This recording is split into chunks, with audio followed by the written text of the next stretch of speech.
today we're talking about nursing home abuse and neglect investigations. So first, how do you define this topic? What's involved typically in these investigations?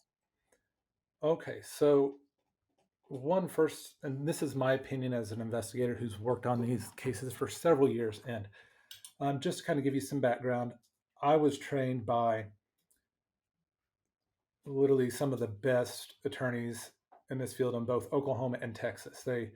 They sent up all their attorneys, hey, put me hands on. This is how we do these types of cases. There's not courses you can take for nursing home abuse and neglect investigations. You just have to have that hands on in the moment. And there was a firm out of, I believe it's Houston, was where that law firm was.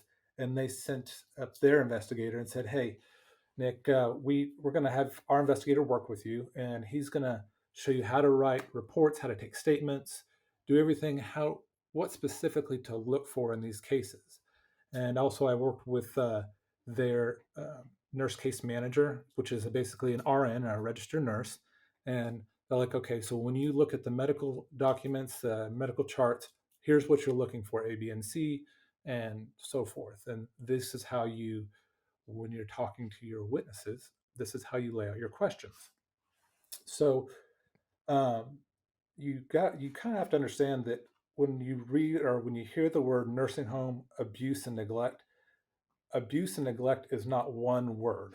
It's it's two. Abuse shows an intention. Basically, it's an intentional act, and so there could be several things in this. But just to give you some examples, there is staff, and it's to give you an idea of this, it's a medical professional at a nursing home or a staff member that's verbally degrading a patient or threatening a patient. So it could be verbal, it could be emotional. Elderly are typically very the at that stage in their life, when at a long-term care facility, assisted living or otherwise, they can be a little bit more malleable in their frame of mind. And a lot of people, they have a, unfortunately to say, there are those people that they will use that to their advantage. That's considered abuse. Then there's also where they physically manipulate a patient. That's where they forcibly try to make them do actions that they are not used to, or they're not able to do that. And then also where another physical aspect of that would be injuring a patient, where you can just, you hear about this often. A medical professional will just, they get frustrated or they get upset, they take their anger out of them out on an elderly patient, and um, either beat them in the face or they break their bones, push them down, one of those things. And then also what I've also seen is sexually abusing a patient. That is, you wouldn't think that's a topic that comes up with elderly care, but it is very much so. And that's something that we will be discussing here later as an example. Um, so those are that's what I would say on the abuse side. The neglect can be intentional or unintentional. And so whenever I say neglect, that's often where they, think of it this way. Um, Neglect is where a nursing home, they didn't do their background checks because it, they're trying to have a profit margin up there. A lot of these nursing homes are have shareholders, so they have to keep their profit margins up here. So they've got to bring their costs down. So they will hire less skilled nursing staff to pay the minimum wage. Hmm. So it's it's not so much as a willful intent as it is, hey, we've got to meet a profit margin, and so we're going to place profit over people. Yeah. And other times, they smaller nursing homes just don't have the money to replace equipment like lifts and things. Where then, because they're not responsible in that manner, their patients or their residents, they they get injured, they get hurt, which at that age, a broken bone can eventually lead to death. Uh, Hmm. it's sad, but you see that as some of the most common themes of and the differentiation between abuse and neglect. So, who hires you in this type of investigation and what role do you play? So I am hired by, and I strictly work for attorneys. And um, when I say that, it's because it's not that I don't want to work for individuals. I'm certainly more than happy to, but I will refer them to an attorney for attorney-client privilege, and then to go through that process to so we can obtain all the information, and we're not just spinning our wheels, wasting client money. Because I'm not about that. I'm about, hey, let's get in there, let's get this case done, because once we start on a case, that means that, and I'm just going to be blunt about this, cases have to be moved as quick as possible so that you can find all the witnesses possible on a witness list before. And we've seen this time and again. When I say we, I'm not just referring to my private investigation firm, but others in other states, other colleagues that I work with that are specialists in the nursing home field, who have written books, and we've all seen this. It's not a one-time thing where a nursing home will go out and scare a one of their employees and or threaten them not to say something, even though there's whistleblower laws, or the whistleblowers law. People still get scared, and they still um, are threatened, and they don't want to talk to us. So once we get all the information, we come up with a case plan, and we move like lightning. We talk to all our witnesses, we get everything down, and we there's a certain way that we are able to make sure that we get all our information at once.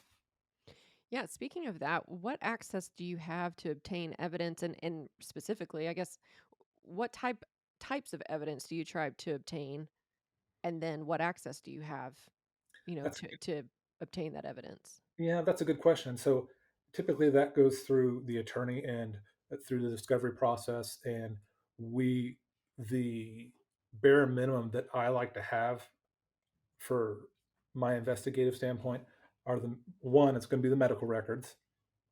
The Because you can pull surveys. There's what's called a nursing home survey, and it's on the state website. The state keeps surveys of each of the nursing homes and long-term facilities, assisted living facilities, where nursing home inspectors have gone in and done periodic checks, because all these facilities are licensed by the state, so they have to be inspected by uh, basically state investigators.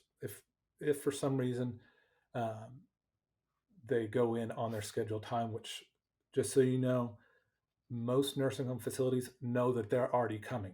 So if they're short staffed, which nursing homes typically are, because that's one of the ways they keep their profit margins high up, and the expenses down, then it's we see it time and time again. Whenever there was on the timesheets, all of a sudden, week after week after week after week, there's low people, there's low staff. Then on the day of the inspection, there's a lot of people there. Yeah, sure. Then I always work with an attorney, and I always refer my clients to attorneys.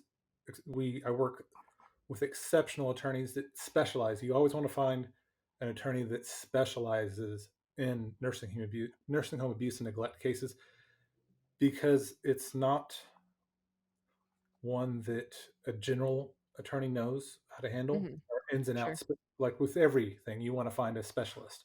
Yep. And so the evidence that they obtain during discovery, we're talking about the medical charting of the resident or the patient. And keep in mind, most of the time that I receive the case is maybe a year and a half after the incident. And that, I mean, it's just by the time it goes to they filed and you get discovery, and most of the time the individuals are deceased, just because of Mm, the severity of the type of case. And it is sad, but we also look at time charts that we get to see who was at the facility at that time. So it's medical records, timesheets, surveys, and I mean, it is, when you're talking records, they send me. boxes of records to go through. Sure. It's like most of the cases that we've seen together, it's those banker boxes that you just have loads of them, and you're going through and highlighting them, every single thing you need, and then you make notes of who you need to go find, who you need to go talk to, and just deciphering that information. So you use the information in like the medical charts or records, timesheets, state surveys to identify then the people that you're going to go interview about the incident. Is that correct? That is correct, and it's not like we've always, like I think you and I had a conversation not too long ago. The it's our work is not clear cut. It doesn't just say, hey, you need to go here. It's you have to. There was a two initials on a chart out of how many people that were employed at that facility, and sometimes you don't know who is employed at that facility because they don't send you those records, or those records magically disappeared.